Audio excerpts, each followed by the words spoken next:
Breaking news in Sudan. NBC News confirms a U.S. Navy ship has arrived in Port Sudan today to help evacuate Americans. Let's go right to NBC's Josh Lederman, who's joining us from Tel Aviv.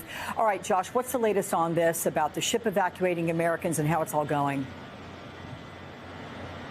Well, Alex, the White House, the United States government has been working for days now to try to figure out the safest way to get Americans out of the country and to facilitate that evacuation effort now that there are no U.S. government personnel believed to be in Sudan. Because remember, the U.S. has already evacuated its embassy. And I just spoke to a U.S. official who confirmed that a Navy ship, the USNS Brunswick, has now arrived in Port Sudan. Now, this is a fast transport vessel that is run by the U.S. Navy. It's more than 300 feet long, and it has been used in the past to respond to humanitarian disasters, to do relief efforts after all kinds of horrible events around the world. And so it is well equipped for a potential evacuation effort. Now, we don't yet know whether this ship is going to simply be aiding the efforts there or will actually be carrying Americans out of Sudan. But I am told it is likely that some of those Americans